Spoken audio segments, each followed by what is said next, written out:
ಒಂಚೂರು ಅಪ್ಗ್ರೇಡ್ ಆಗ್ತಾ ಇದೆ. ಡ್ಯಾಮ್ಗಳು ಮಾತ್ರ ಅಪ್ಗ್ರೇಡ್ ಮಾಡಲ್ಲ ಇವರು, ಬಟ್ ಇವರ ಯೋಜನೆಗಳು ಮಾತ್ರ ಅಪ್ಗ್ರೇಡ್ ಆಗ್ತಾ ಇರುತ್ತೆ. ಈಗ ಇಂದಿರಾ ಕ್ಯಾಂಟೀನ್ಗೆ ಹೊಸ ಅಪ್ಗ್ರೇಡ್ ಮಾಡ್ತಾ ಇದ್ದಾರೆ. ಏನು ಟಚಿಂಗ್ ವ್ಯವಸ್ಥೆಯನ್ನು ತರ್ತಾ ಇದ್ದಾರಂತೆ. ಏನು ಟಚಿಂಗ್ ವ್ಯವಸ್ಥೆ? ಟಚ್ ಪ್ಯಾಡನ್ನು ತಂದಿಡ್ತಾ ಇದ್ದಾರೆ ಅಷ್ಟೇ. ಸೊ ಕ್ಯಾಂಟೀನಲ್ಲಿ LED ಮಾದರಿ ಸ್ಕ್ರೀನ್ ಅಳವಡಿಕೆಯನ್ನು ಮಾಡ್ತಾ ಇದ್ದಾರೆ. ಸೆಲ್ಫ್ ಕಿಯೋಕ್ಸ್ ಮಿಷನ್ ಊಟದ ಮೆನು ಅಳವಡಿಕೆಯನ್ನು ಮಾಡ್ತಾ ಇದ್ದಾರೆ. ಸ್ಕ್ರೀನ್ನಲ್ಲಿ ಟಚ್ ಮಾಡುವ ಮೂಲಕವಾಗಿ ಊಟ ಆರ್ಡರ್ ಮಾಡುವಂಥ ವ್ಯವಸ್ಥೆ. RR ನಗರ ವಲಯದ 11 ಕ್ಯಾಂಟೀನ್ನಲ್ಲಿ ಟ್ರಯಲ್ ಟೆಸ್ಟನ್ನು ಮಾಡ್ತಾ ಇದ್ದಾರೆ.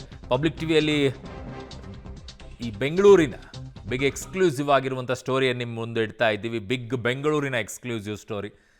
ಸೊ ಅಲ್ಲಿ ಪಾಪ ಒಂದು ಊಟ ಮಾಡುವಂಥವರೇ ಅಲ್ಲಿ ಬಡವರು. ಈಗ ಟಚ್ಚಿಂಗ್ ವ್ಯವಸ್ಥೆ ಇಡಬೇಕಂತೆ. ಅಲ್ಲಿ ಯಾವುದೋ ಟಚ್ ಸ್ಕ್ರೀನ್ ತಂದು ಇಡ್ತಾರೆ. ಅದನ್ನು ಟಚ್ ಮಾಡಿದ ಮೇಲೆ ಅದಕ್ಕೆ ತಕ್ಕಂಗೆ ಮೆನ್ಯೂ ತೊಗೊಳ್ಬೇಕು, ಅವ್ರು ಆರ್ಡರ್ ಮಾಡ್ಕೋಬೇಕು, ಹೋಗಿ ಊಟ ಮಾಡಬೇಕಂತೆ.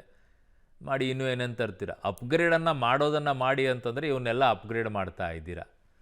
ಮಾಡಿ, ಇವು ಇರಬೇಕು ಬೇಡವು ಅಂತ ಡಿಸೈಡ್ ಮಾಡಿ. ಮೊದಲೇ ಅದರಲ್ಲಿ ಏನೇನೋ ಆಗ್ತಾಯಿವೆ. ಇದಕ್ಕೆ ತರ್ತಾ ಇದ್ದಾರೆ ಅಂತಂದರೆ ಕ್ಲೀನಾಗಿ ಎಷ್ಟಾಗಿದೆ ಏನು ಅನ್ನೋದು ಕ್ಲಾರಿಟಿ ಇರಲಿ ಅನ್ನೋ ದೃಷ್ಟಿಯಿಂದ.